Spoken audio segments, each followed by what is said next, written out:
Guys, तो कैसे हो सभी। स्वागत है आप सभी का हमारे इस खूबसूरत से चैनल एक्सपर्ट्स ऑर्बिट पे। तो आज से हम क्लास 10 साइंस का सिलेबस स्टार्ट करने जा रहे हैं। सो अभी जो हम चैप्टर स्टार्ट करने वाले हैं that is chapter 1 chemical reaction and equation. So मेरे कुछ पुराने स्टूडेंट्स भी होंगे जो SSVM के होंगे। So welcome guys. तो अभी चैप्टर स्टार्ट करते हैं chemical reaction and equation. So अभी ये मैंने इसलिए स्टार्ट किया क्योंकि ये मेरा थोड़ा ऑलरेडी शूट हो चुका था। तो दिक्कत मत है ना, मैं आगे वहीं से सिलेबस कंटिन्यू करने वाला हूँ। नेक्स्ट आगे वाली जो वीडियोस आएंगी अब मेरी फर्दर, अभी मैं स्पेसिफिकली देख रहा हूं तो मैं बायो में एंटर करने की कोशिश करूंगा। सो अभी स्टार्ट करते हैं यहां से केमिकल रिएक्शन एंड इक्वेशन से। तो यस अगेन मैं कोशिश करूंगा कि मैं कंटिन्यू वीडियोस अपलोड करूं और तुम लोगों की पढ़ाई ना रुके। सो अभी स्टार्ट करते हैं। तो केमिकल रिएक्शन एंड इक्वेशन में सबसे पहले हम देखते हैं क्या, फिजिकल एंड केमिकल चेंजेस के बारे में। So physical and chemical change क्या होते हैं, फिजिकल और केमिकल चेंज। सो बेसिकली इनको इस तरीके से जान सकते हो कि फिजिकल चेंजेस में केमिकल रिएक्शन इन्वॉल्व नहीं होती है, लेकिन जो केमिकल चेंजेस होते हैं उनके अंदर केमिकल रिएक्शंस इन्वॉल्व होती हैं। ठीक है। सो अब इनको देखते हैं। सो physical change involves do not involves sorry physical change does not involve any kind of chemical reaction. So जो फिजिकल चेंजेस होते हैं उनके अंदर किसी भी टाइप की केमिकल रिएक्शन इन्वॉल्व नहीं होती है। और केमिकल चेंजेस में देखते हैं। सो chemical change involves chemical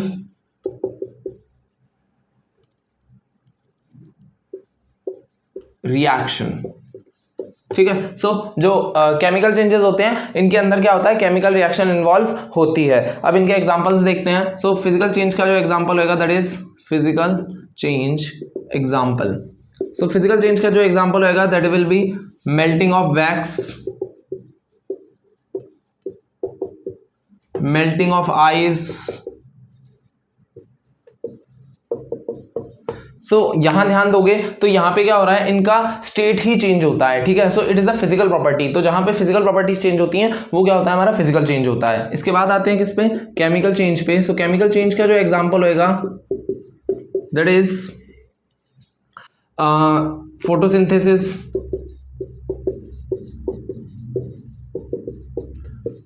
respiration. ठीक है। तो इनके अंदर केमिकल रिएक्शन किस तरीके से इन्वॉल्व होती है वो देखते हैं। सो हमारा फॉर्मूला होता है C6H12O6। बताओ किसका होता है, बता। ओए जल्दी बोल, तेरे को मैंने बताया, तू बता जल्दी। है क्या, किसका होता है? हाँ, ग्लूकोज का होता है। तो C6H12O6 जब रिएक्ट करता है किसके साथ, O2 के साथ, तो क्या देगा, बता क्या देगा, हमारा देगा CO2 देगा, प्लस में H2O देगा और प्लस में क्या देगा, एनर्जी देगा। अरे यार 7वीं क्लास की रिएक्शन है, इतने तो एजुकेटेड, टैलेंटेड, डिसिप्लिन, क्यूट, कड़क हो ही हो तुम लोग हैं। इसको नोट करो। ठीक है। ये फिजिकल और केमिकल चेंज में आई होप तुम लोगों को डिफरेंस समझ में आया होगा। फटाफट नोट करो इसे, फिर आगे बढ़ते हैं। छाप लिया, पॉज करो और छापो इसको जल्दी। चलो आगे बढ़ते हैं। इतना ही टाइम देता हूं मैं, क्या करोगे इससे ज्यादा टाइम लेके। कुछ लोग यहाँ मेरे YouTube वाले भी होंगे, ओरिजिनल YouTube वाले, तो वो लोग क्या देख रहे होंगे, 1 short video for this chapter, और खुश होके आ गए होंगे। एग्जाम टाइम जो आ रहा होगा, है ना। अब आते हैं किस पे, केमिकल रिएक्शन। अब देखो, अब हमारा चैप्टर का नाम था क्या, केमिकल रिएक्शन एंड इक्वेशन। तो कहाँ हम फिजिकल चेंज और केमिकल चेंज पे घुस गए। सो अभी आते हैं हम किस पे, अपने चैप्टर पे, back to the topic that is chemical reaction and equation. So अब सबसे पहले जानते हैं कि केमिकल रिएक्शन क्या होती है और उसके बाद जानेंगे केमिकल इक्वेशन क्या होती है। ठीक है। सो सबसे पहले आते हैं क्या, केमिकल रिएक्शंस पे। केमिकल रिएक्शंस क्या होती हैं, chemical reaction. So basically interaction of two chemicals, two elements, two compounds, और एलिमेंट्स और compounds to form new elements और कंपाउंड्स। ठीक है। क्या बोला मैंने, नहीं समझ में आया ना, अब समझ में आएगा, ध्यान देना। So interaction slash reaction of two elements और two compounds or elements and compounds to form new compounds / substances is called a chemical reaction. ठीक है. सो बेसिकली जब दो केमिकल्स, दो एलिमेंट्स या दो कंपाउंड्स या दो एलिमेंट्स और कंपाउंड्स, क्या बोला मैं, या तो दो केमिकल्स या दो एलिमेंट्स या दो एलिमेंट्स और कंपाउंड या एलिमेंट या कंपाउंड और कंपाउंड जब आपस में रिएक्ट करते हैं, सो वो कुछ नए कंपाउंड्स या कुछ नए सब्सटेंसेस देते हैं जिन्हें हम क्या और इस पूरे प्रोसेस को हम क्या बोलते हैं, केमिकल रिएक्शन बोलते हैं. ठीक है. सो इंटरेक्शन और reaction of two elements, two compounds और एलिमेंट्स और compounds to form new compounds / substances is called a chemical reaction. So इसका एग्जांपल अब अगर हम देखें, so example is hydrogen reacts with O2, छी क्या लिख दिया मैंने, with oxygen. Hydrogen reacts with oxygen to give water. ठीक है. सो हाइड्रोजन जब किसके साथ रिएक्ट किया, ऑक्सीजन के साथ रिएक्ट किया, तो उसने क्या दिया, वाटर दिया. अच्छा, अभी मैंने यहाँ पे O2 लिखने वाला था, मैंने O2 नहीं लिखा. उसका रीजन क्या है वो अभी तुम लोग समझोगे जब मैं क्या लिखने वाला हूँ, केमिकल इक्वेशन तुम लोगों को समझाने वाला हूँ. सो अब आते हैं नेक्स्ट टॉपिक पे, that is our chemical equation. So chemical equation ध्यान से समझेंगे केमिकल इक्वेशन क्या होती है. ठीक है. सो केमिकल इक्वेशन जो होती है वो केमिकल रिएक्शन का मैथमेटिकल या फिर सिंबॉलिक रिप्रेजेंटेशन होती है. अच्छा, क्या बोला मैं कि मैथमेटिकल या फिर सिंबॉलिक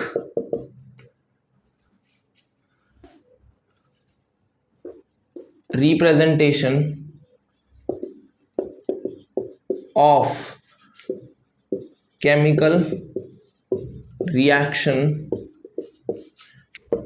is termed as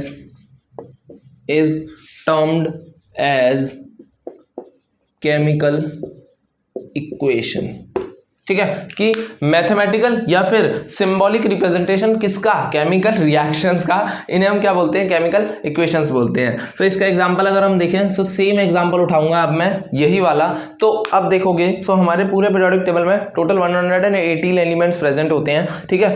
तो उन 118 एलिमेंट्स के कुछ सिंबल्स गिवन है. सो सबसे पहले हाइड्रोजन का तो सिंबल होता है दैट इज H, और H2 फॉर्म में ये एग्जिस्ट करता है क्योंकि दो मॉलिक्यूल्स के फॉर्म में एग्जिस्ट करता है. सो H2 प्लस O2, ये दोनों मिलके क्या देते हैं, H2O. Again this is not a balance equation. So अभी वो भी आते हैं बैलेंस और अनबैलेंस पे.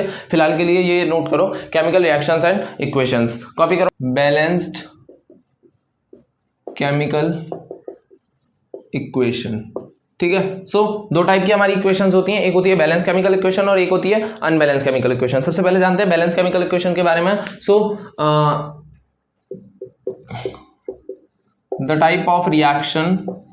the type of equation in which number of atoms are equal on both the side of reaction. ठीक है. कि एक उस टाइप की इक्वेशन जिसके दोनों तरफ यानी रिएक्टेंट साइड भी और प्रोडक्ट साइड भी क्या हो, नंबर ऑफ एटम्स कैसे हो, इक्वल हो. ठीक है. The type of equation in which number of atoms are equal on both side of the reaction. ठीक है. इस टाइप की इक्वेशन को हम क्या बोलते हैं, is called a balanced chemical equation. ठीक है. तो इस टाइप की इक्वेशन को हम क्या बोलते हैं, बैलेंस केमिकल इक्वेशन. ठीक है. ये चीज नोट समझ में आई. अब देखो इसका एग्जांपल. सो इसके एग्जांपल में क्या आएगा, अभी हम सेम एग्जांपल लेते हैं, that is H2 plus O2 gives H2O। सो अब यहाँ ध्यान दोगे, यहाँ तरफ हाइड्रोजन के 2 एटम है, इस तरफ भी हाइड्रोजन के 2 एटम है।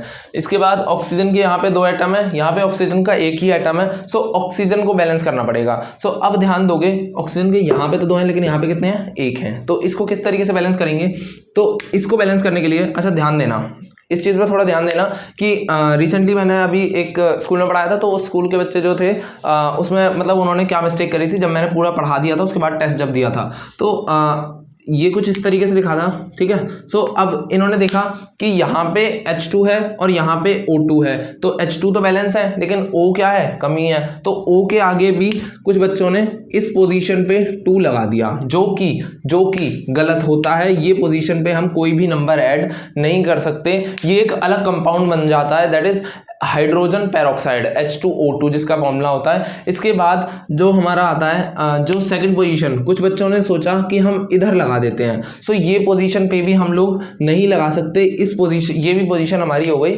खत्म। हमारे पास सिर्फ एक ही जगह बची अब, और वो जगह कौन सी थी, हमारी H2O। और इसमें कहाँ पे लगा सकते हैं हम, सिर्फ इस आगे वाली डेस्टिनेशन पे लगा सकते थे 2, ठीक है। तो अब एक बात जो ध्यान रखने वाली है कि ये जो 2 होता है वो मल्टीप्लाई में होता है इनके साथ, ठीक है। वो बात और है कि यहाँ पे 2 × 2 भी 4 ही होता है और 2 + 2 भी 4 ही होता है, ठीक है। सो अब देखोगे, सो यहाँ पे 2 हाइड्रोजन है लेकिन यहाँ पे कितने हैं, 2 × 2 = 4 हाइड्रोजन। तो हाइड्रोजन को बैलेंस करने के लिए हमें यहाँ पे भी 2 लगाना पड़ेगा, सॉरी, ठीक है। सो अब देखोगे, सो 2 दूनी 4 हाइड्रोजन, 2 दूनी 4 हाइड्रोजन, 2 ऑक्सीजन और 2 ऑक्सीजन। तो अब ये इक्वेशन क्या हो गई, बैलेंस हो गई। So this is a balance chemical equation, ठीक है। अब आते हैं किस पे, अनबैलेंस पे। सो अनबैलेंस्ड केमिकल इक्वेशन, ठीक है।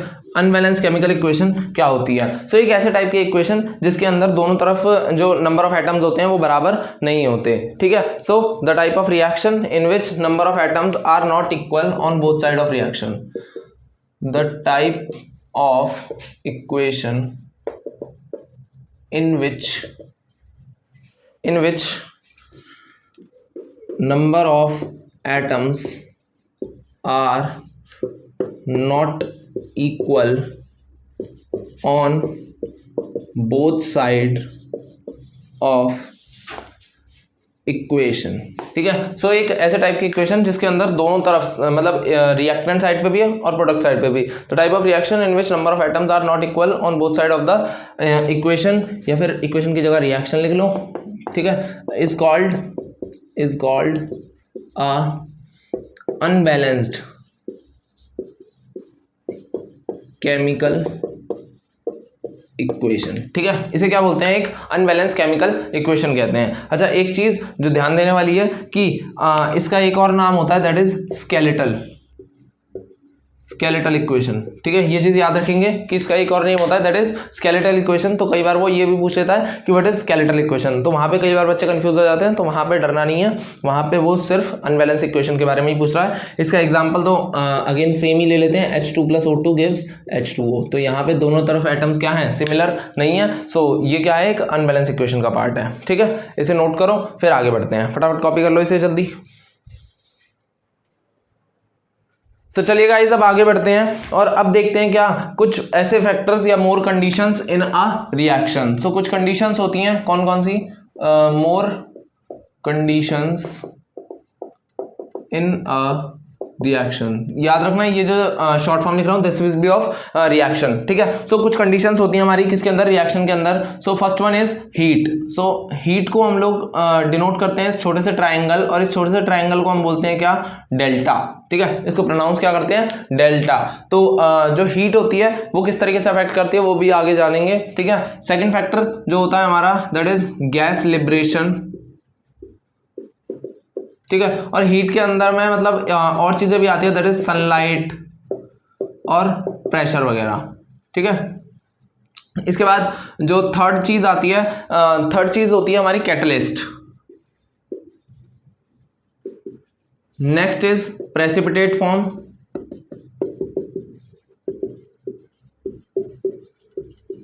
And the last one is heat, gas liberation, catalyst, precipitate form और बता भाई, हाँ फिजिकल स्टेट। ठीक है, क्या आएगा? Physical state. So mainly 3 type के फिजिकल स्टेट अब तक तुम लोग पढ़ के आए हो 9th क्लास में भी। ठीक है, कौन कौन से? सॉलिड, लिक्विड और गैस। यहाँ पे एक और इंट्रोड्यूस किया जाता है, that is aqueous. So solid, liquid, gas और एक और आता है कौन सा? एक्वस। तो ध्यान देंगे एक्वस क्या होता है हमारा। एक्वस का मतलब होता है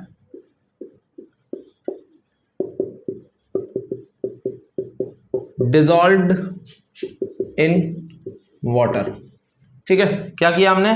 उठाया और पानी के अंदर डाल दिया। ठीक है, इसे बोलते हैं क्या? Aqueous state. समझे? तो ये कुछ फैक्टर्स हैं जो क्या करते हैं, कुछ कंडीशंस होती हैं बेसिकली हमारी रिएक्शन के अंदर। सो बारी बारी से इन सब के बारे में जानते हैं, तब तक इसे नोट करो, फिर आगे बढ़ते हैं।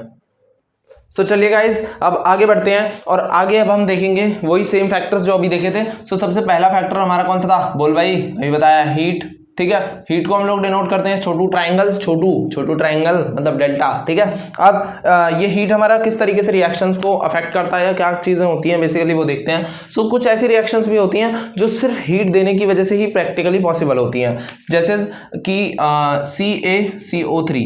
CaCO3 क्या नेम हुआ इस कंपाउंड का? Calcium carbonate. ठीक है, सो कैल्शियम कार्बोनेट जब रिएक्ट करता है, जब कैल्शियम कार्बोनेट को हीट दिया जाता है, ठीक है, जब इसे हीट किया जाता है और कितना हीट दिया जाता है? That is 1000 degree Celsius. ठीक है, सो तब जाके ये किस में टूटता है? कैल्शियम ऑक्साइड प्लस में कार्बन डाइऑक्साइड में। ठीक है, सो अब यहाँ पे क्या हुआ, ये अगर हीट नहीं दी जाती तो ये रिएक्शन परफॉर्म ही नहीं हो सकती थी। ठीक है, सो इस टाइप की रिएक्शन जहाँ तो यहाँ पे हीट का इन्वॉल्वमेंट हुआ तो ये कंडीशन हो गई बेसिकली। ठीक है, अब जो ध्यान देने वाली बात है that is gas liberation. So gas liberation में प्रोडक्ट साइड में एक गैसियस प्रोडक्ट फॉर्म हो रहा होगा। ठीक है, so this is a gas liberation factor. इसके बाद जो हमारा थर्ड आता है that is catalyst.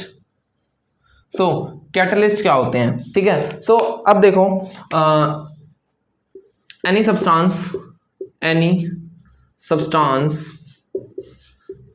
that increases the rate of reaction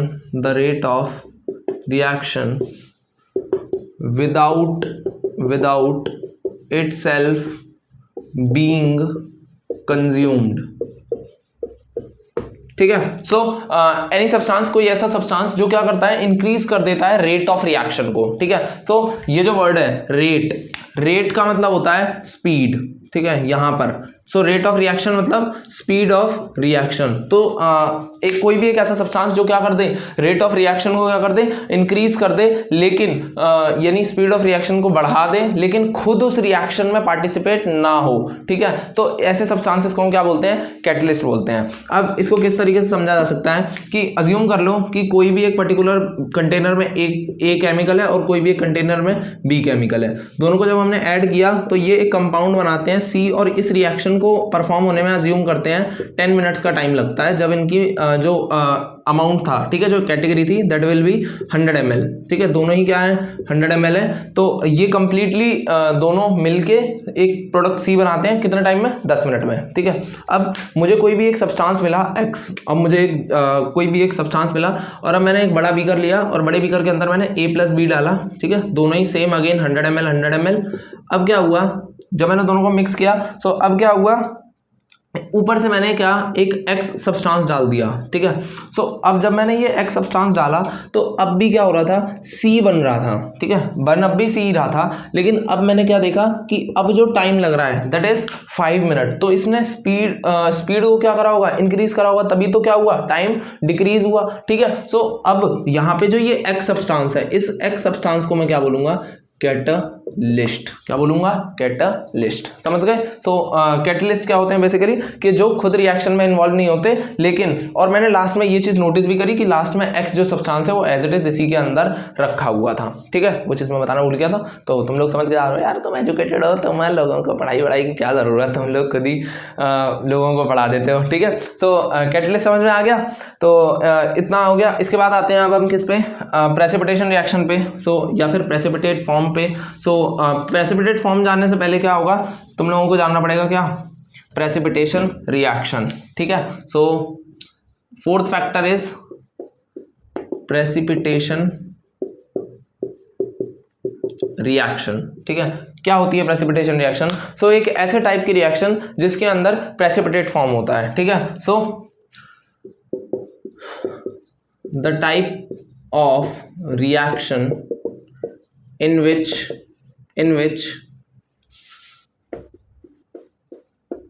precipitate is formed। ठीक है, सो एक ऐसे टाइप की रिएक्शन जिसके अंदर क्या होता है, बेसिकली प्रेसिपिटेट फॉर्म होता है। इस टाइप की रिएक्शन को हम क्या बोलते हैं? प्रेसिपिटेशन रिएक्शन बोलते हैं। The type of reaction in which precipitate is form is called as precipitation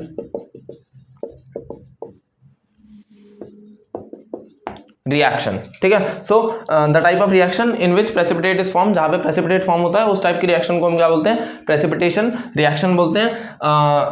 ठीक है, ये चीज समझ में आई। अब प्रेसिपिटेट फॉर्म, प्रेसिपिटेट वर्ड का मतलब क्या होता है? आपने तो रिएक्शन बता दी, प्रेसिपिटेट का क्या मतलब होता है हमें तो वो जानना है। सो देखो, प्रेसिपिटेट, ये जो वर्ड है प्रेसिपिटेट, इस प्रेसिपिटेट वर्ड का मतलब होता है इनसॉल्युएबल सॉल्ट। इनसॉल्युएबल सॉल्ट, क्या बोला? इनसॉल्युएबल सॉल्ट बोला। ठीक है, समझ गए? सो ऐसे सॉल्ट्स जो इनसॉल्युएबल होते हैं वाटर के अंदर, ठीक है, बेसिकली जो डिसॉल्व नहीं हो सकते। सो दैट इज प्रेसिपिटेट फॉर्म। ठीक है, उस चीज को हम क्या बोलते हैं? प्रेसिपिटेट फॉर्म, इनसॉल्युएबल सॉल्ट को। और इस टाइप की रिएक्शन जिसके अंदर प्रेसिपिटेट फॉर्म होता है उस टाइप की रिएक्शन को हम क्या बोलते हैं? प्रेसिपिटेशन रिएक्शन बोलते हैं। ठीक है, इतना तुम लोग कॉपी करो, तब तक हम थोड़ा पानी वानी पी लेते हैं। ठीक है, इसको छापो जल्दी, फिर इसके बाद इसका एक एग्जाम्पल भी लिखवा देते हैं। जल्दी नोट करो भाई, नोट करो।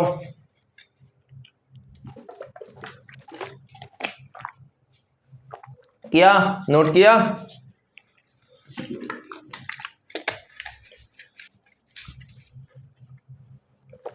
छापो जल्दी। सो अब एग्जांपल देखते हैं किसका? प्रेसिपिटेशन रिएक्शन का। सो प्रेसिपिटेशन रिएक्शन का एग्जांपल क्या होगा हमारा? PbNO3 का होल ट्वाइस प्लस में 2NaI, यहाँ से ये हमें क्या दे देगा? ये हमें दे देगा PbI2 that is lead iodide plus में 2NaNO3। ठीक है, सो यहाँ पे क्या हुआ? ये जो PbNO3 है इसको हम क्या बोलते हैं? Lead nitrate. क्या बोलते हैं? Lead nitrate. और ये जब रिएक्ट करता है किसके साथ? सोडियम आयोडाइड के साथ, तो ये क्या दे देता है हमारा?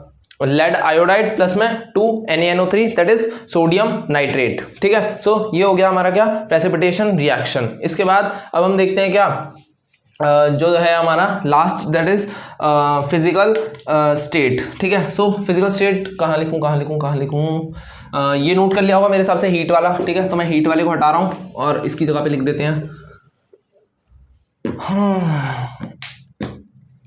So physical state. ठीक है, सो जो कार्बन है इसका एग्जांपल ले लेते हैं, क्योंकि मैंने तुम लोगों को बता दिया 4 टाइप के मेनली फिजिकल स्टेट होते हैं। कौन कौन से? सॉलिड, लिक्विड और गैस, और एक चौथा और कौन सा होता है हमारा? एक्वस। ठीक है, तो अब कार्बन जो होता है वो जब रिएक्ट करता है किसके साथ? ऑक्सीजन के साथ, तो क्या हमारा देता है हमें?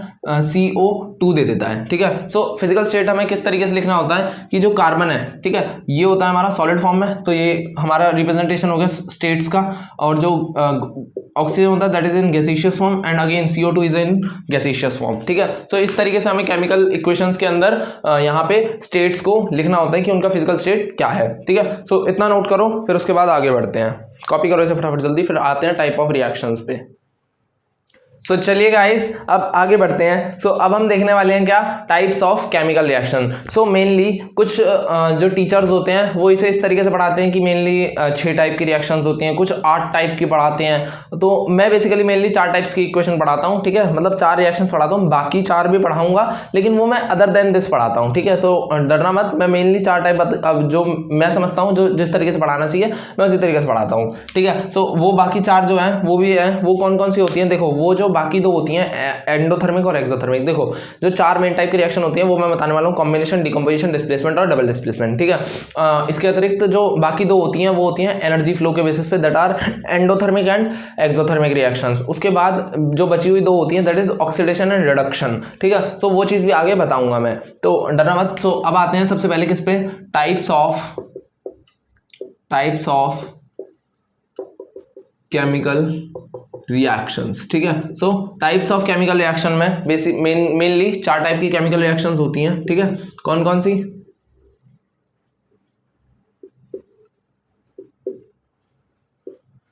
कॉम्बिनेशन रिएक्शन,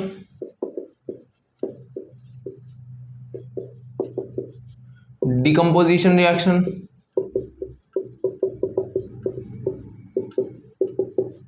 डिस्प्लेसमेंट रिएक्शन,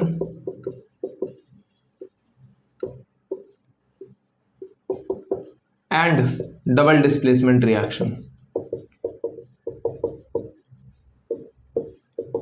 ठीक है। मेनली 4 टाइप की केमिकल रिएक्शंस होती हैं। कौन कौन सी? कॉम्बिनेशन, डिकम्पोजिशन, डिस्प्लेसमेंट और डबल डिस्प्लेसमेंट, ठीक है। ये 4 टाइप की रिएक्शंस देखने वाले हैं हम, इसको नोट करो, फिर हम आगे बढ़ते हैं। छाप लिया होगा आई होप, पॉज करके नोट कर लो जल्दी। 1 2 3 4 और ये 5।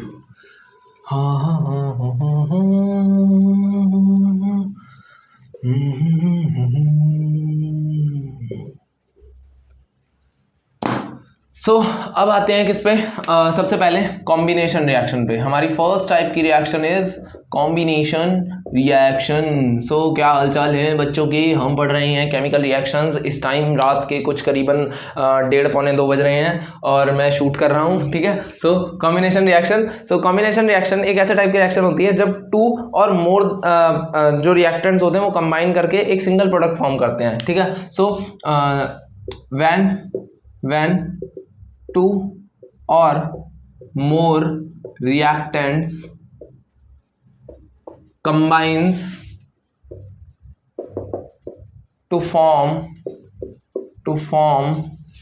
a single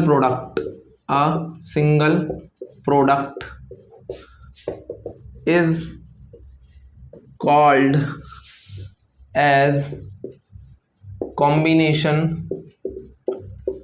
रिएक्शन, ठीक है। सो जब 2 रिएक्टेंट्स कंबाइन करते हैं और क्या करते हैं, एक सिंगल प्रोडक्ट फॉर्म करते हैं। सो इस टाइप की रिएक्शन को हम क्या बोलते हैं? Combination reaction. सो अज्यूम कर लो कि कोई भी एक एलिमेंट है ए और कोई भी एक एलिमेंट है बी, दोनों को मजा आया, दोनों कंबाइन हुए और क्या बन गए? ए बी बन गए, ठीक है। दोनों ने शादी कर ली, ठीक है। सो अब क्या बन गए? ए और बी बन गए। सो इसका बड़ा ही सिंपल सीधा साधा एग्जांपल है, that is C+O2 gives CO2, ठीक है। कि कार्बन मिला किसके साथ? ऑक्सीजन के साथ, दोनों को प्यार हुआ, दोनों ने शादी कर ली, ठीक है। ये क्या होता है? हमारा कॉम्बिनेशन रिएक्शन। इसके बाद आते हैं किस पे? डिकम्पोजिशन रिएक्शन पे। सो डिकम्पोजिशन रिएक्शन, सो ये हमारी सेकंड टाइप की रिएक्शन होती है। सो इसमें क्या होता है? इसमें ये जस्ट अपोजिट होती है किसका? कॉम्बिनेशन रिएक्शन का, ठीक है। अब ये अपोजिट कैसे होती है? देखो कैसे होती है, मजा आएगा। देखो, व्हेन अ सिंगल रिएक्टेंट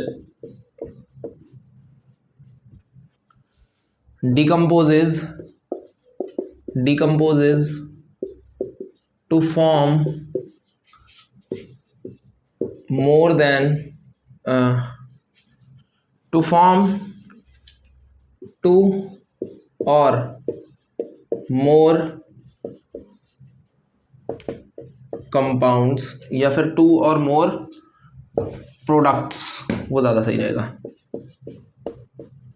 ठीक है। So when a single reactant decomposes to form 2 और more products is called a decomposition reaction, ठीक है। Is called a decomposition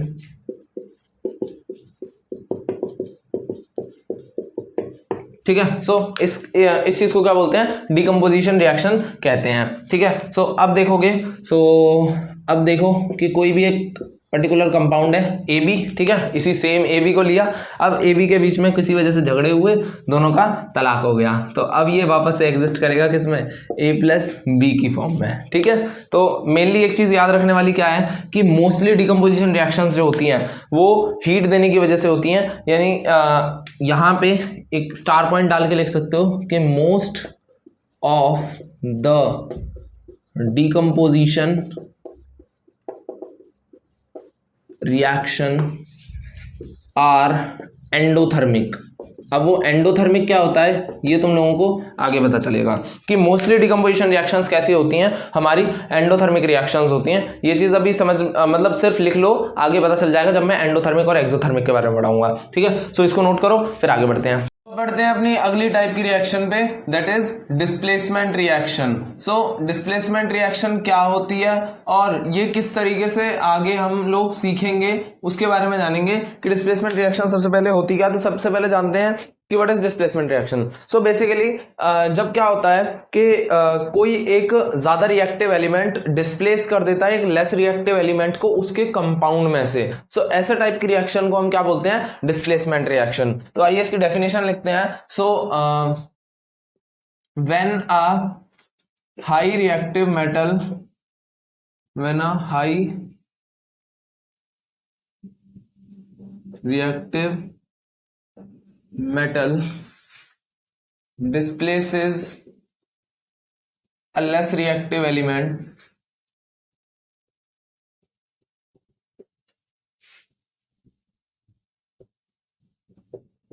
from its compound is known as displacement reaction. ठीक है, कि तब कब कब होती है हमारी डिस्प्लेसमेंट रिएक्शन, जब एक हाई रिएक्टिव एलिमेंट, सॉरी यहां मेटल लिख दिया मैंने, ओहो गलती हो गई छी। जब एक हाई रिएक्टिव एलिमेंट क्या करता है, एक लेस रिएक्टिव एलिमेंट को उसके कंपाउंड में से डिस्प्लेस कर देता है। सो ऐसे टाइप की रिएक्शन हमारी क्या होती है, डिस्प्लेसमेंट रिएक्शन होती है। सो एक जनरल इक्वेशन लिखते हैं, ठीक है।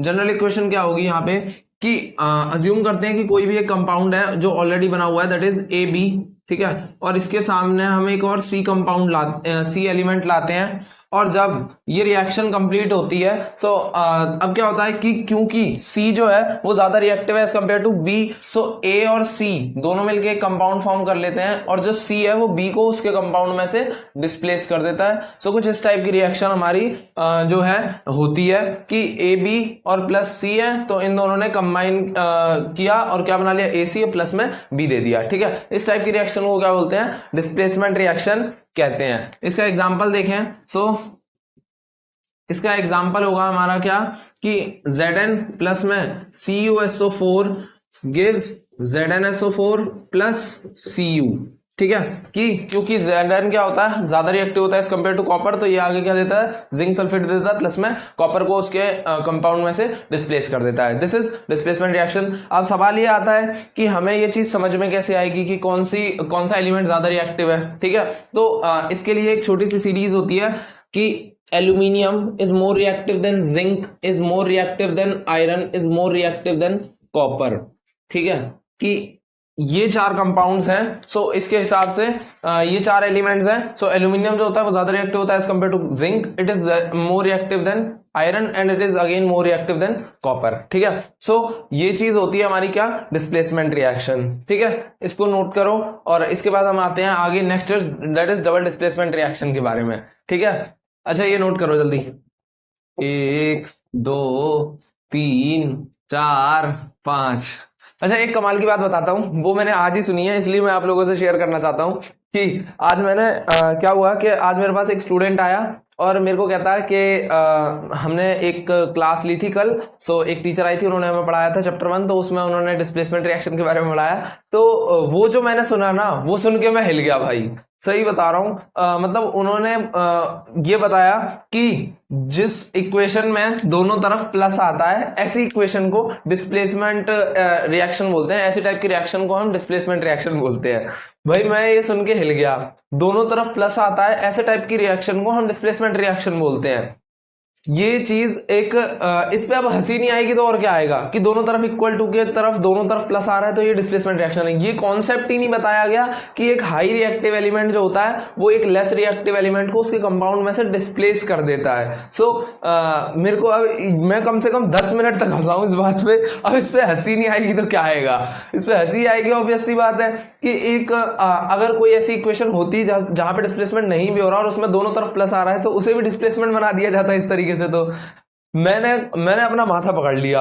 अब इस पे और क्या हो कि अगर इस तरीके से दिया जा रहा है कि ए और बी एक कंपाउंड है, ठीक है, और सी एक रिएक्ट हो रहा है, तो अब क्या हो रहा है कि अगर हम अज्यूम कर ले कि डिस्प्लेसमेंट नहीं भी हो रहा, सो आगे कुछ भी हो रहा है, सो x प्लस वाई एच कुछ भी आ रहा है इस तरीके से। सो अब ये एक तरीके से ऐसा बोला जा रहा है कि ये भी क्या है, एक डिस्प्लेसमेंट रिएक्शन है, दोनों तरफ क्या है, प्लस आ रहा है। सो ये मुझे बड़ी रिडिकुलस सी बात लगी और कम से कम मैं इस पे 10 मिनट तक हंसा हूं। अब इस पे हंसी नहीं आए तो क्या हो। और ठीक है, सो इसको नोट करो, फिर आगे आते हैं डबल डिस्प्लेसमेंट रिएक्शन पे।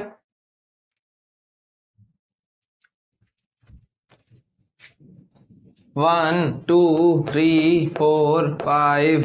अच्छा, नोट कर लिया। हाँ, तो एक कमाल की बात बताता हूँ तो मैं, जो आज ही मेरे साथ एक किस्सा हुआ, इसी क्वेश्चन से रिलेटेड, इसी रिएक्शन से रिलेटेड हुआ कि आज सुबह मेरे पास एक स्टूडेंट आया और मेरे को कहता है कि सर, एक स्टूडेंट आया, एक टीचर आई थी जिन्होंने हमें पढ़ाया था। सो उन्होंने चैप्टर 1 पढ़ाया, और चैप्टर 1 जब उन्होंने पढ़ाया, सो उन्होंने हमें डिस्प्लेसमेंट रिएक्शन बताई। अब उस डिस्प्लेसमेंट रिएक्शन में उन्होंने ये बताया कि दोनों तरफ जिस इक्वेशन में प्लस साइन आता है, ठीक है, अगर अज्यूम कर लो कि कोई भी एक रिएक्शन है, ए बी कंपाउंड है और प्लस में सी है, और इन्होंने मिलके कंबाइन करके कुछ भी दिया, एक्स और वाई, और प्लस में क्या आ रहा है, जेड आ रहा है। सो ये क्या है, एक टाइप की डिस्प्लेसमेंट रिएक्शन। मैंने ये अजम्पशनरी एग्जांपल लिया आपको समझाने के लिए। तो उन्होंने ये बोला कि जिस इक्वेशन में दोनों तरफ प्लस आ रहा है ना, इस टाइप की इक्वेशन को बोलते हैं डिस्प्लेसमेंट रिएक्शन। अब ये सुन के मेरा माथा हिल गया। भाई, मैं कम से कम सुबह, आज ही सुबह की बात है ये, मैं कम से कम इस पे 10 मिनट तक हंसा हूं मैं।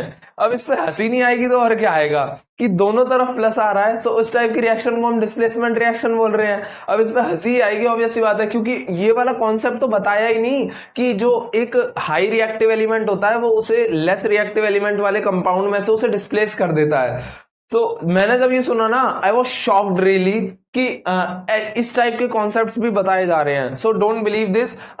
याद रखना, तुम लोगों को मैं ही पढ़ा रहा हूं, समझ रहा है ना, ओए सुन रहा है, तेरे को मैंने ही बताया है, ठीक है। सो ये चीज याद रखना कि जब एक हाई रिएक्टिव एलिमेंट क्या करता है, एक लेस रिएक्टिव एलिमेंट को डिस्प्लेस करता है, तो जाके उस टाइप की रिएक्शन कौन सी फॉर्म होती है, डिस्प्लेसमेंट रिएक्शन फॉर्म होती है। क्लियर है कॉन्सेप्ट? ठीक है, कोई डाउट तो नहीं है ना? हाँ, कोई डाउट है तो बता दो फटाफट कमेंट में, ठीक है, जल्दी नोट करो इसे, फिर आगे बढ़ते हैं। चलते हैं अपनी नेक्स्ट टाइप की रिएक्शन पे, that is double displacement reaction. So क्या होती है डबल डिस्प्लेसमेंट रिएक्शन, अब वो देखेंगे।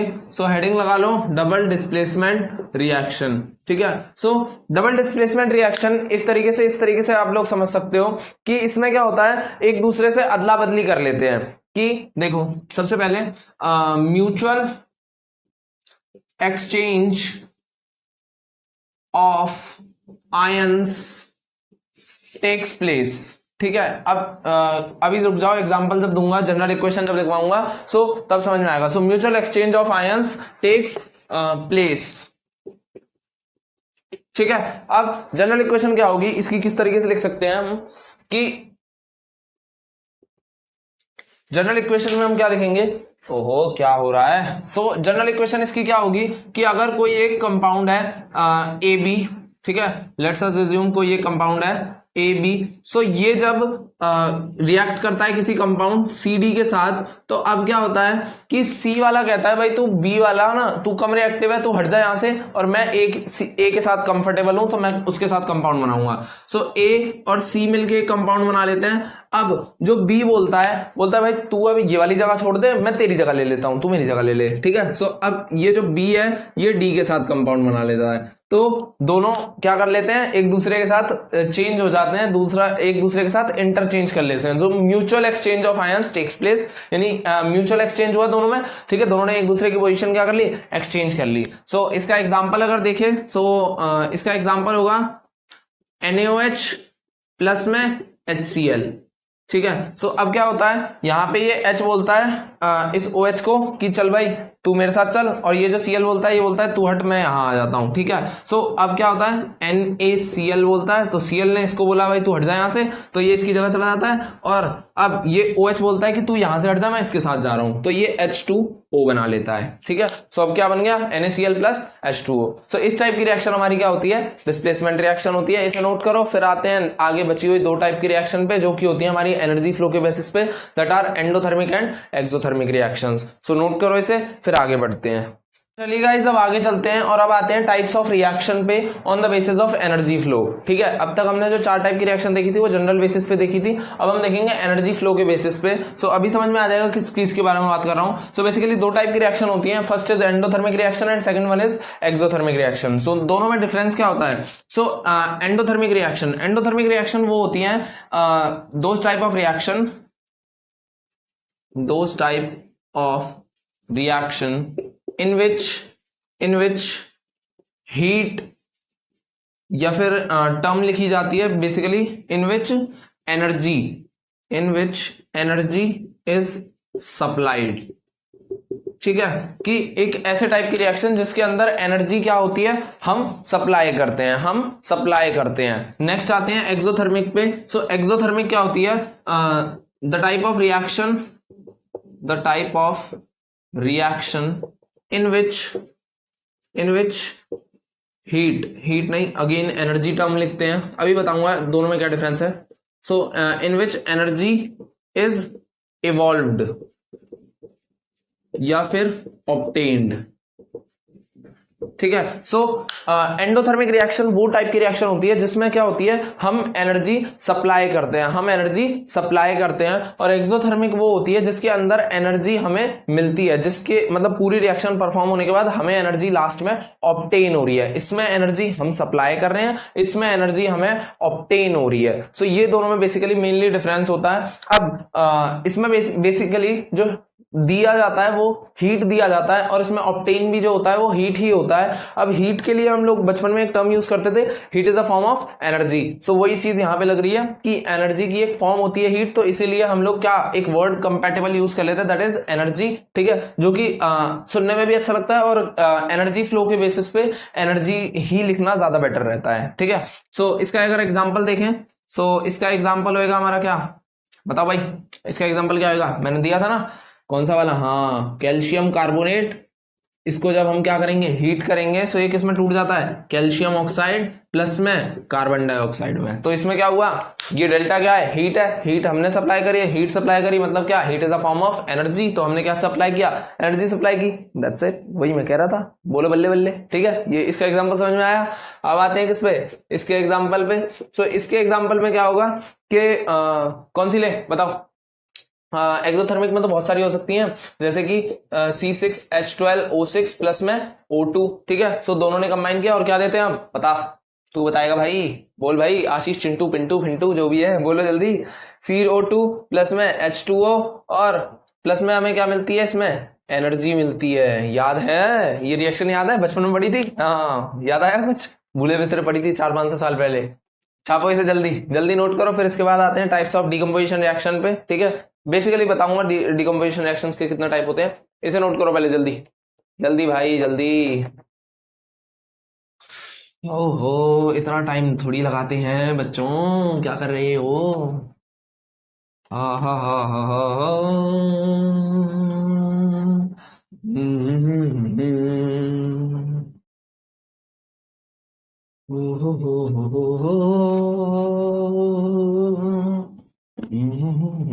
हाँ, तो अब आते हैं किस पे, अब आते हैं हम अपने टाइप्स ऑफ डिकम्पोजिशन रिएक्शन पे। सो हेडिंग लगाओ, types of decomposition reaction, types of decomposition reaction. So types of decomposition reaction की डिकम्पोजिशन रिएक्शन के टाइप्स पढ़ेंगे। सो मेनली डिकम्पोजिशन रिएक्शन के 3 टाइप होते हैं, कौन कौन से, थर्मोलिसिस, फोटोलिसिस और इलेक्ट्रोलिसिस। कौन कौन से, thermolysis, second is photolysis, and the last one is electrolysis। अब देखो तीनों में क्या मजा है, तीनों में मजा ये है, थर्मोलिसिस जहां पे डिकम्पोजिशन होता है हीट का यूज करके, जहां पे हीट का यूज करके रिएक्शन परफॉर्म की जाती है, उस टाइप के डिकम्पोजिशन रिएक्शन को हम थर्मोलिसिस डिकम्पोजिशन रिएक्शन बोलते हैं। ठीक है, इसका एग्जांपल अगेन सेम ही होगा हमारा, क्या कि कैल्शियम कार्बोनेट को जब हम हीट करते थे तो किस में टूट जाता था, कैल्शियम ऑक्साइड प्लस में कार्बन डाइऑक्साइड में, ठीक है। सो अगेन यहाँ पे क्या हुआ, हीट का यूज हुआ, हीट की वजह से रिएक्शन परफॉर्म हुई, so this is under thermolysis. Next आता है फोटोलिसिस, जहां पे लाइट की वजह से, जहां पे किसकी वजह से, लाइट की वजह से रिएक्शन परफॉर्म होती है, so that is known as क्या, हमारा फोटोलिसिस। इसकी तो रिएक्शन हमारी फोटोसिंथेसिस वाली भी है कि कार्बन डाइऑक्साइड प्लस में क्या लिया, H2O लिया, और इन प्रेजेंस ऑफ सनलाइट क्या बनाता था, बता भाई, C6H12O6 प्लस में क्या देता था, O2 देता था, ऑक्सीजन देता था, समझे रे बाबा, ठीक है। तो इतना क्लियर हुआ। और इलेक्ट्रोलिसिस में जहां पे इलेक्ट्रिसिटी का यूज करके, जहां पे इलेक्ट्रिसिटी का यूज करके क्या हुआ होता है, रिएक्शन परफॉर्म की जाती है, that is known as electrolysis. और इसका जो यूज होता है, देखो मेनली इसका यूज होता है कहाँ पे, वाटर के अंदर, ठीक है। वाटर का ब्रेक डाउन करने के लिए इलेक्ट्रिसिटी का यूज होता है। सो दैट इज जब हम H2O का यूज करते हैं और इसके अंदर क्या करते हैं, इलेक्ट्रिसिटी को पास करते हैं। इसका एक डायग्राम भी दे रखा है बुक में, शायद तुम लोगों को शो भी हो रहा होगा स्क्रीन पे। सो H2O के अंदर जब हम इलेक्ट्रिसिटी पास करते हैं, सो ये टूट जाता है किसमें, H2 प्लस O2 में, ठीक है। सो यहाँ पे क्या हुआ, ब्रेक डाउन हुआ, अगेन क्या फॉर्म हुआ, अगेन रिएक्शन अगेन परफॉर्म हुई, किसकी वजह से, इलेक्ट्रिसिटी की वजह से। तो ये किसके अंडर में आता है, हमारा इलेक्ट्रोलिसिस के अंदर में आता है। आई होप ये तीनों टाइप के क्लियर है। अगर क्लियर नहीं है ना भाई, मैं तो सही बता रहा हूँ, तुम्हें अभी कमेंट कर दो, मैं तुम्हें रिप्लाई जरूर करूंगा, ठीक है, चाहे कितना भी बिजी हूँ, तुम्हें रिप्लाई मिल जाएगा। सो चलिए गाइस, अब आगे बढ़ते हैं और अब आते हैं हम किस पे, रिडॉक्स रिएक्शंस पे। सो रिडॉक्स रिएक्शन में सबसे पहले जो हमें पढ़ना है that is oxidation. So oxidation क्या होता है, सो ऑक्सीडेशन होता है, अब देखना ऑक्सीडेशन की डेफिनेशन की, डेफिनेशन नहीं है बेसिकली, इसमें एडिशन होता है किसका, ऑक्सीजन का। सो एडिशन ऑफ ऑक्सीजन, ठीक है। सो या तो ऑक्सीजन क्या हो रहा हो, ऐड हो रहा हो, या फिर और रिमूवल ऑफ हाइड्रोजन, या फिर हाइड्रोजन का क्या हो रहा हो, रिमूवल हो रहा हो। एडिशन ऑफ ऑक्सीजन और रिमूवल ऑफ हाइड्रोजन, या फिर और बता भाई, हाँ एक चीज और है, that is removal of electron. ये चीज याद रखना, ठीक है। अब सुनो, ध्यान से सुनना, या तो ऑक्सीजन ऐड हो रहा हो, so that is known as oxidation, या फिर हाइड्रोजन रिमूव हो रहा हो, दूर जा रहा हो, that is known as also oxidation, या फिर इलेक्ट्रॉन रिमूव हो रहा हो। अब ये जो इलेक्ट्रॉन रिमूवल वाला कॉन्सेप्ट है ना, ये तुम्हें इस चैप्टर में काम में नहीं लेना है, इस चैप्टर का यूज होगा इस वाले टॉपिक का, that is removal of electron is known as oxidation. इस चीज का यूज करोगे तुम लोग मेटल नॉन मेटल में, वहां पे इसकी केमिकल प्रॉपर्टीज जब पढ़ोगे मेटल नॉन मेटल की, तो वहां तुम्हें क्लियर होगा। सो बेसिकली फिलहाल के लिए सिर्फ दिमाग में सेट कर लेना कि रिमूवल ऑफ इलेक्ट्रॉन क्या होता है, हमारा ऑक्सीडेशन होता है। ये चीज समझ में आएगी तुम्हें किसमें, मेटल नॉन मेटल में, मैं ही बताऊंगा, दिक्कत मत लो बिल्कुल, ठीक है, मैं ही बताऊंगा, ठीक है। सो ये चीज फिलहाल के लिए सेट कर लो कि रिमूवल ऑफ इलेक्ट्रॉन को भी क्या बोलते हैं, ऑक्सीडेशन बोलते हैं। फिलहाल तुम्हें जिन दो चीजों का यूज करना है इस चैप्टर में, वो फिलहाल कौन सी है, एडिशन ऑफ ऑक्सीजन और रिमूवल ऑफ हाइड्रोजन, ठीक है, इतना क्लियर है। अब आते हैं रिडक्शन पे।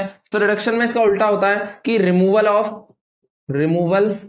ऑफ ऑक्सीजन, ठीक है, कि ऑक्सीजन का क्या हो रहा हो, या तो रिमूवल हो रहा हो, या फिर और addition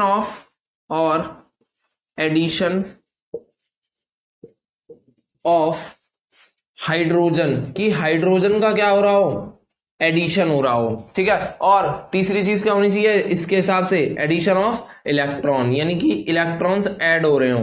so addition of electron is also known as reduction, ठीक है, शाबाश, ठीक है। सो इतनी चीज क्लियर हुई, ऑक्सीडेशन क्या होता है, रिडक्शन क्या होता है, इसमें दोनों में डिफरेंस क्लियर हुआ, ठीक है। इसको नोट करो, अभी मैं इनके एग्जांपल भी दूंगा, पहले ऑक्सीडाइजिंग एजेंट और रिड्यूसिंग एजेंट समझाऊंगा, उसके बाद फिर इन दोनों के एग्जांपल भी दूंगा। पहले फटाफट इन्हें जल्दी शाबाश बनो, छाप लो इसे जल्दी, हाँ। सो गाइस, अब आते हैं oxidizing agent and reducing agent पे। सो देखो ऑक्सीडाइजिंग एजेंट क्या होते हैं, ध्यान से देख लेना, डेफिनेशन एक बार क्लियर हो गई, कॉन्सेप्ट क्लियर हो गया, बड़ा मजा आएगा, मक्खन चैप्टर है, कुछ नहीं है इस चैप्टर में, यूं खत्म कर दोगे फिर तुम इस चैप्टर का कोई भी सवाल। तो देखो oxidizing agent, so oxidizing agent क्या होते हैं, those chemicals that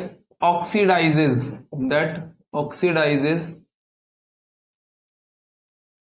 other chemical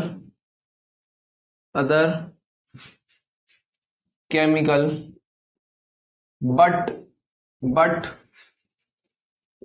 itself get reduced, ठीक है, कि क्या those chemicals that oxidizes other chemical but itself get reduce, यानी कि ध्यान से सुनना, आर कॉल्ड रिड्यूसिंग एजेंट, ये are called oxidizing agent, are called oxidizing agent, ठीक है।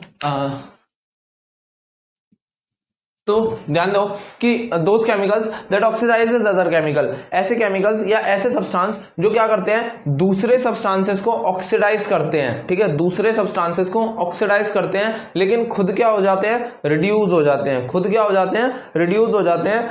ऐसे सब्सटेंसेस को हम क्या बोलते हैं, ऑक्सीडाइजिंग एजेंट। सामने वाले को ऑक्सीडाइज करेगा लेकिन खुद रिड्यूस होएगा। अभी और अच्छे से समझाऊंगा, दिक्कत मत लो। रिड्यूसिंग एजेंट पे आओ, पहले इनकी डेफिनेशंस देखते हैं। So those chemicals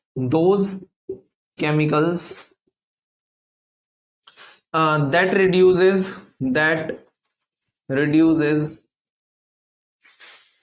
other chemical और स्लैश में सब्सटेंसेस भी लिख लेना आप लोग। So substances, those chemicals that reduces other chemical और substances but itself gets oxidized, but खुद क्या हो जाते हैं, ऑक्सीडाइज हो जाते हैं। सो ऐसे सब्सटेंसेस को हम क्या बोलते हैं, आर कॉल्ड रिड्यूसिंग एजेंट।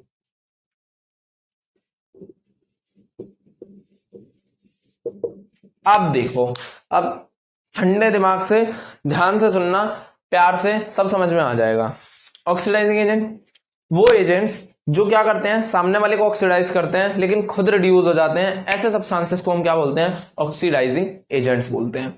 ऐसे और रिड्यूसिंग एजेंट्स किसे बोलते हैं, जो सामने वाले का रिडक्शन करते हैं लेकिन खुद का क्या कर लेते हैं, ऑक्सीडेशन कर लेते हैं, यानी खुद ऑक्सीडाइज हो जाते हैं और सामने वाले को रिड्यूस कर देते हैं। ऐसे सब्सटेंसेस को हम क्या बोलते हैं, रिड्यूसिंग एजेंट बोलते हैं। ये होता है दोनों में डिफरेंस, ठीक है। देखो, ऑक्सीडाइजिंग एजेंट और रिड्यूसिंग एजेंट को इस तरीके से समझ लो जैसे कि रिश्तेदार और पड़ोसी, ठीक है। रिश्तेदार और पड़ोसी से मेरा क्या लेना देना है कि ऑक्सीडाइजिंग एजेंट और रिड्यूसिंग एजेंट को ऐसे समझ लो कि जैसे कि लोग नहीं करते कि रिश्तेदार और पड़ोसी अक्सर करते हैं, तो बहुत बार होगा, तुम्हारे घर में भी होता होगा कि खुद क्या करते हैं, कोई सामान ले लिया, बता दिया, ठीक है।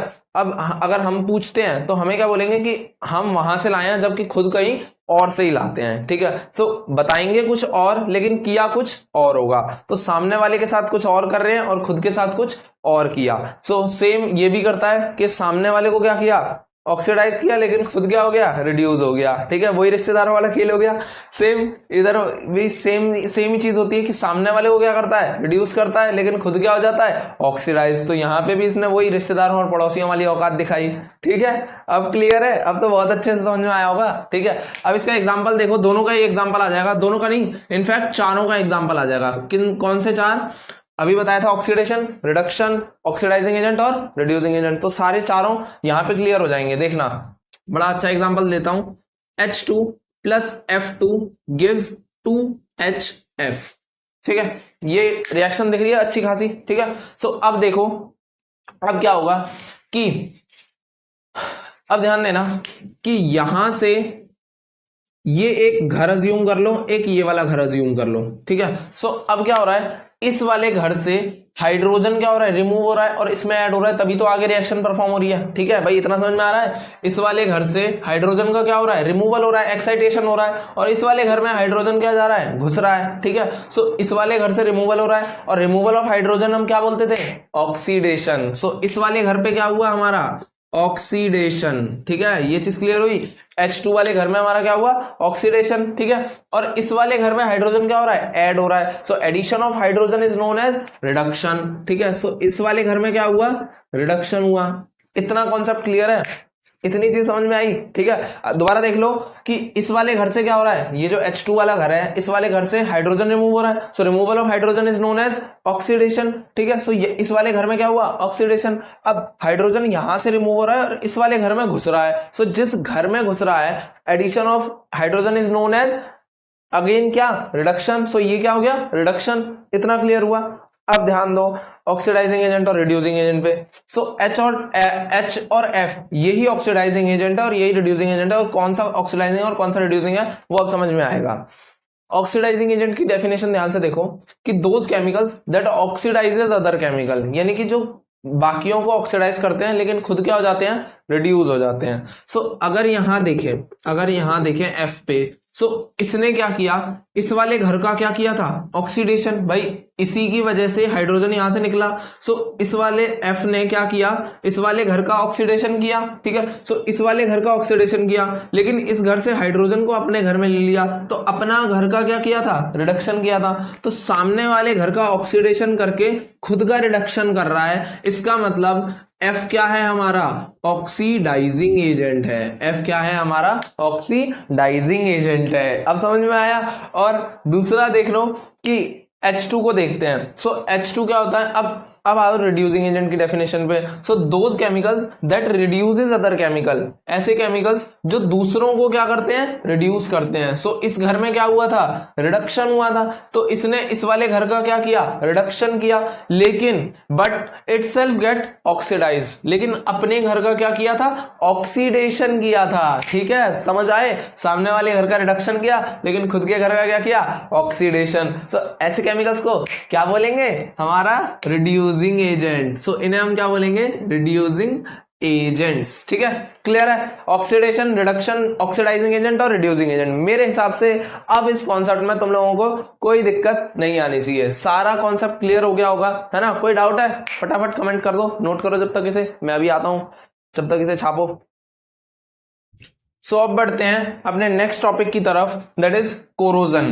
ठीक है, सो कोरोजन क्या होता है। सो कोरोजन का बेसिक मतलब ये जान सकते हो कि अगर लोहा देखा हो, सो लोहे में एक रेडिश लेयर चढ़ जाती है, जिसे हम जंग बोलते हैं नॉर्मल लैंग्वेज में, ठीक है, देसी लैंग्वेज में जैसे बोलते हैं। ठीक है, सो कोरोजन क्या होता है, when metal surface are attacked by substances, जब मेटल के सरफेस पे अटैक होता है कैसे सब्सटेंसेस का, अराउंड सच एज ऑक्सीजन, जैसे कि ऑक्सीजन, मॉइस्चर, एसिड, ठीक है, इन सब चीजों का जब अटैक होता है, so it is said to be corrode. तो इस चीज तब क्या बोला जाता है कि वो मेटल क्या हो गया, कोरोड हो गया है, and this process is known as corrosion. Basically ये जान सकते हो कि सारे मेटल्स जब खराब होते हैं सो उसे कोरोजन बोलते हैं, और जब आयरन खराब होता है उसे हम रस्टिंग ऑफ आयरन बोलते हैं। ठीक है, रस्टिंग मतलब जंग, वही सेम। ठीक है, तो अब देखो आयरन के अंदर कैसा होता है कि आयरन जो होता है वो ऑक्सीजन के साथ रिएक्ट करके Fe2O3 बनाता है, जिसे हम क्या बोलते हैं, आयरन ऑक्साइड।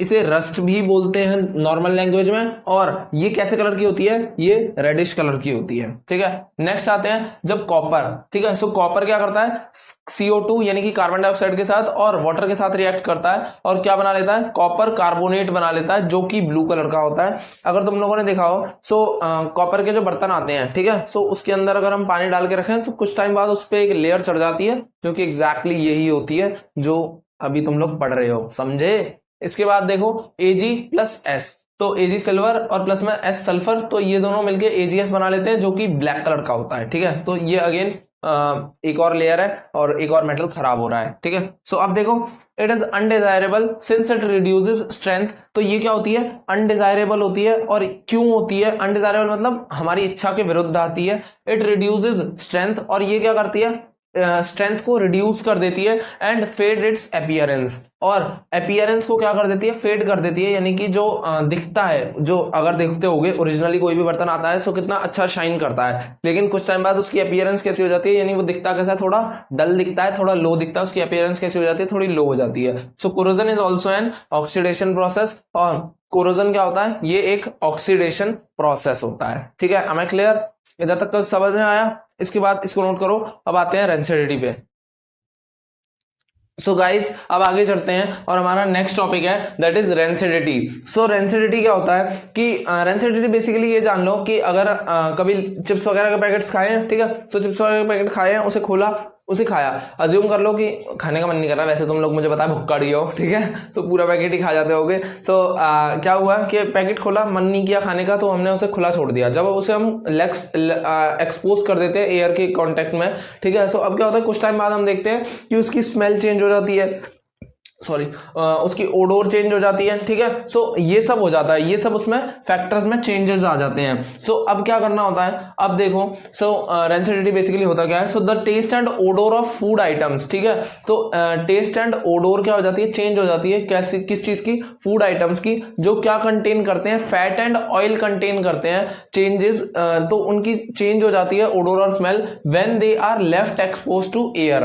तो जब उन्हें क्या कर दिया जाता है, छोड़ दिया जाता है एयर में फॉर अ लॉन्ग टाइम, ठीक है। It is cause due to the oxidation of fat. ये क्यों होता है, क्योंकि फैट और ऑयल का क्या हो जाता है, ऑक्सीडेशन हो जाता है प्रेजेंट इन फूड मटेरियल, जो फूड मटेरियल के अंदर प्रेजेंट होते हैं, ठीक है। अब इससे प्रिवेंशन किस तरीके से कर सकते हैं, यानी कि हम रेंसिडिटी को प्रिवेंट किस तरीके से कर सकते हैं, सो बाय एडिंग एंटीऑक्सीडेंट्स, यानी कि हम फूड के अंदर एंटीऑक्सीडेंट्स डाल सकते हैं टू द फूड मटेरियल के अंदर, storing food in air tight containers, यानी कि हम फूड को एयर टाइट कंटेनर्स में स्टोर करके रख सकते हैं जिसमें एयर नहीं होती बेसिकली, ठीक है।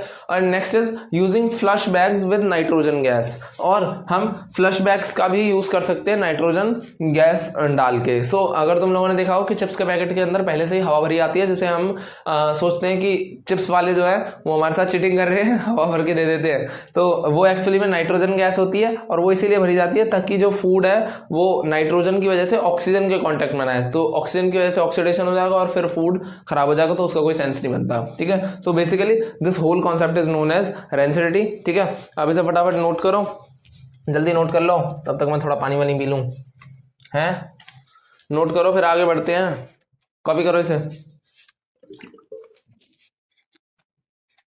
किया नोट, छापो छापो छापो, फिर आगे आते हैं। अब आता है हमारा next topic, that is balancing a chemical equation, most important topic of this chapter, जो आगे भी यूज होगा तुम लोगों का, ठीक है। कॉपी करो इसे फटाफट जल्दी।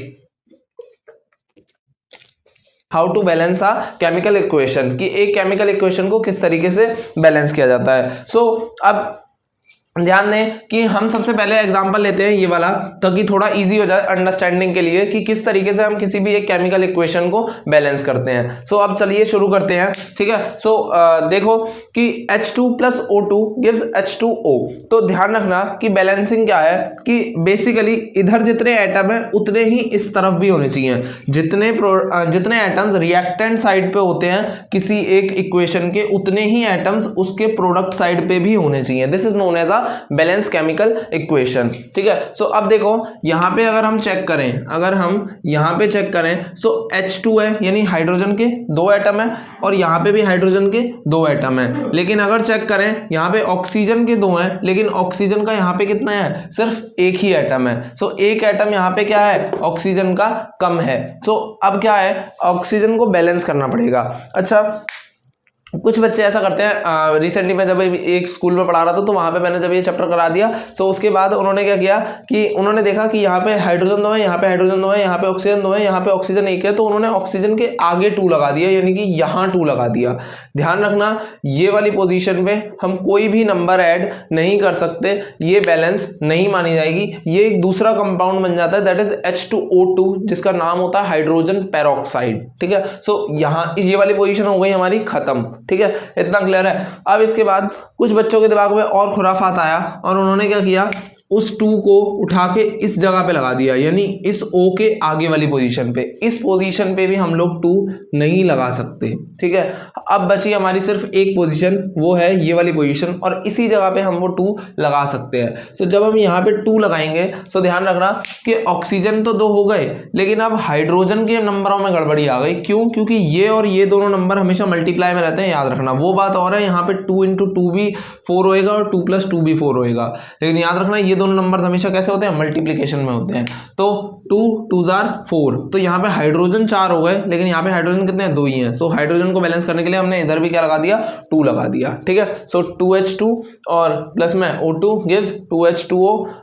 तो यहाँ पे ऑक्सीजन भी देख रहे हो 2 हो गए, ये इसके साथ भी 2 मल्टीप्लाई में, और ये 2 O के साथ भी मल्टीप्लाई में है। सो 2 ऑक्सीजन हो गए, 2 ऑक्सीजन हो गए, 4 हाइड्रोजन हो गए और 4 हाइड्रोजन हो गए, ठीक है। आई होप बैलेंसिंग का एक एग्जांपल समझ में आ गया होगा। अब आते हैं बाकी के सारे एग्जांपल्स हम अटेम्प्ट करते हैं। सो H2 प्लस F2, तो देख रहे हैं यहाँ पे दो एटम है हाइड्रोजन के, एक एटम है हाइड्रोजन का, यहाँ पे दो फ्लोरीन के और दो ही एक फ्लोरीन का। सो इसके आगे 2 लगा दें तो दोनों बैलेंस हो गए, ठीक है। सो हमारी फर्स्ट इक्वेशन क्या हो गई, बैलेंस हो गई। नेक्स्ट आते हैं सेकंड इक्वेशन पे, that is C plus O2। सो एक कार्बन है एक कार्बन है, 2 ऑक्सीजन है और 2 ऑक्सीजन है, ये ऑलरेडी बैलेंस्ड है तो इसमें हमें हाथ लगाने की जरूरत ही नहीं। अब आते हैं आगे, that is third equation. So N2 plus H2 gives NH3, ठीक है। सो N2 plus H2 gives NH3। सो अब देखो इसको कैसे बैलेंस करें कि यहाँ पे हाइड्रोजन 2 है और वहाँ पे 3 है। सो ऐसे केस में हम अक्सर उल्टे नंबरों से मल्टीप्लाई कर देते हैं, इधर 3 से कर दो और इधर किससे कर दो, 2 से कर दो। सो अब देखो 3 2 6 और हाइड्रोजन 6 हो गए। सो 3 2 6 हाइड्रोजन और 2 नाइट्रोजन और 2 नाइट्रोजन, तो ये इक्वेशन हमारी क्या हो गई, बैलेंस हो गई। अब नेक्स्ट आते हैं, that is Cu plus O2 gives CuO। सो इसको किस तरीके से बैलेंस करना है, अब यहाँ पे ऑक्सीजन 2 है, सो अब क्या करें, यहाँ पे 2 लगा दें, ठीक है। सो 2Cu, अब ऑक्सीजन तो बैलेंस हो गया लेकिन कॉपर क्या हो गया, अनबैलेंस हो गया, तो हमें एक 2 यहाँ पे लगाना होगा। तो ये भी हमारा क्या हो गया, बैलेंस हो गया, ठीक है। नेक्स्ट है Al plus O2 gives Al2O3। Note करो इसे, फिर मतलब नेक्स्ट इस वाले को खुद से ट्राई करो, तब तक मैं पानी पी रहा हूं। ट्राई करो जल्दी करो। किया, ट्राई किया, देखो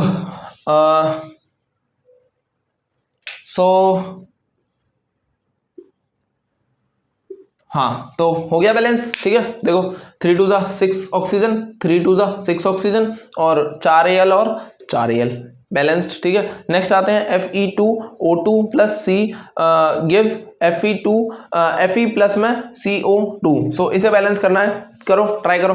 थोड़ा बहुत तो ट्राई कर ले यार, पिछले वाला भी तूने नहीं किया था, एक तो कर ले हैं, ट्राई कर इसे जल्दी। सो इसको ट्राई करेंगे, देखो 2 Fe हैं, सो Fe को सबसे पहले 2 कर लेते हैं। सो 2 Fe हो गए, ठीक है। अब O2 है, सो O2 ही है ऑलरेडी और एक कार्बन है, ये तो हो गया बैलेंस, ठीक है। नेक्स्ट आते हैं, so next is NaOH plus Al2। सो अब देखो Al2 है, ठीक है। सो Al2 है और इधर Al2 है, तो Al को बैलेंस करने के लिए इधर 2 लगाते हैं, ठीक है। अब देखो सो सोडियम अब 2 हो गए और इधर एक ही है, सो इधर सोडियम को बैलेंस करने के लिए 2 लगाते हैं। सो 2Na 2 एल्यूमिनियम और 2 2 4 ऑक्सीजन, 2 3 कितने हो गए, बोल जल्दी बोल, कितने हो गए, 2 और 3 5 ऑक्सीजन और इधर कितने हैं, 2 2 4 और 1 5 ऑक्सीजन, ठीक है। सो ऑक्सीजन में बैलेंस हो गए और हाइड्रोजन, 1 हाइड्रोजन और 2 हाइड्रोजन, क्योंकि ये 2 इसके साथ भी मल्टीप्लाई में और 2 हाइड्रोजन, तो ये भी इक्वेशन क्या हो गई हमारी, बैलेंस हो गई। नेक्स्ट आते हैं, सो इधर देखें, सो इसको बैलेंस करने के लिए क्या करें हम, यहाँ 2 है, सो यहाँ 2 लगाते हैं और HO, सो O को बैलेंस करने के लिए वहाँ पे क्या लगाएं, 3 लगाएं, ठीक है। सो देखो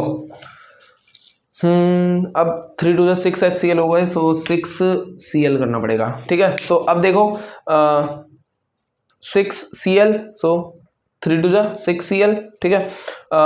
एल्यूमिनियम 2 एल्यूमिनियम और बचा क्या, ऑक्सीजन। सो ऑक्सीजन देखें, सो ऑक्सीजन अगेन 3 है, सो ऑक्सीजन इधर भी कितने हैं, 3 है, ठीक है। और हाइड्रोजन 6 हाइड्रोजन और इधर 3 2 6 हाइड्रोजन, बैलेंस हो गई, ठीक है।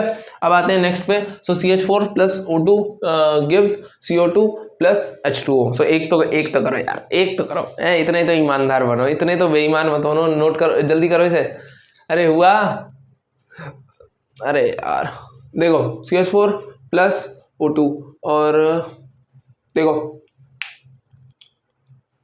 सो 2 ऑक्सीजन और एक 3 ऑक्सीजन और इधर 2 है, सो इधर 2 कर दें तो 2 2 4 ऑक्सीजन हो गए और इधर कितने हो गए, 2 तो है ही है यहाँ, 2 2 4 और बैलेंस करने के लिए अब क्या करना पड़ेगा, गड़बड़ हो गई ना, कुछ तो गड़बड़ हुई है, कुछ तो गड़बड़ है दया, क्या गड़बड़ है बताओ जल्दी, क्या गड़बड़ है। 2 2 4 ऑक्सीजन और 2 और एक 3 ऑक्सीजन और अगर मैं इधर 2 कर दूं तो 2 बन जा 2, तो ये कितने हो जाएंगे, 5।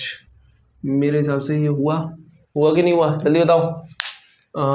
2 2 4 2 और 2 4, हाँ तो हो तो गया बैलेंस। ठीक है, ठीक है, समझ गए। 2 ऑक्सीजन और 1 कार्बन और 4 हाइड्रोजन और 2 दूनी 4 हाइड्रोजन, ये हो गया बैलेंस हमारा। नेक्स्ट आते हैं HCl plus NaOH gives NaCl plus H2O। तो मेरे हिसाब से तो मुझे ये बैलेंस लग रहा है, एक Na एक Cl H2 तो H2 और एक O सो एक O। ठीक है, ये ऑलरेडी बैलेंस्ड है। नेक्स्ट आते हैं 12th क्वेश्चन पे, that is C3H8 plus O2 क्या देता है हमें, CO2 प्लस में H2O। सो ये वाला क्वेश्चन तुम लोग खुद से ट्राई करो, जल्दी करो जल्दी करो। हुआ, देखो कार्बन 3 है, सो 3 कार्बन और 8 4, तो इधर 4 करो। ठीक है, और मेरे हिसाब से अब देखो 4 टू जा 8 हाइड्रोजन 3 कार्बन और 3 कार्बन और 3 टू जा 6 ऑक्सीजन और 6 और 4 10, सो यहाँ 5 से मल्टीप्लाई कर दें। ठीक है, सो ये हो गया हमारा क्या, बैलेंस। ठीक है, सो ये हो गई हमारी सारी इक्वेशंस क्या हो गई, बैलेंस हो गई। सो आई होप आप लोगों को बैलेंसिंग समझ में आ गया होगा कि बैलेंसिंग किस तरीके से करनी है इक्वेशंस को। ठीक है, सो अभी आप लोगों के सामने एक डिस्प्ले हो रहे होंगे कुछ क्वेश्चंस, तो इन क्वेश्चंस को आप लोग खुद से ट्राई करेंगे। ठीक है, आप लोग खुद से ट्राई करोगे, इन्हें खुद से बैलेंस करोगे। ठीक है, तो आपकी प्रैक्टिस और अच्छे से हो जाएगी और आई होप मेरे हिसाब से आप लोगों को अब क्लियर होगा और मेरी तरफ से अब ये चैप्टर कंप्लीट हो चुका है। ठीक है, आई होप मैंने जितने कॉन्सेप्ट समझाए हो आप लोगों को समझ में आ गए हो। अगर फिर भी कोई डाउट रह गया है सो उसे कमेंट में टाइप कर दो, मैं आपको ज़रूर उसका आंसर दूंगा। ठीक है, सो पढ़ाई करते रहो, तब तक के लिए ऑल द वेरी बेस्ट।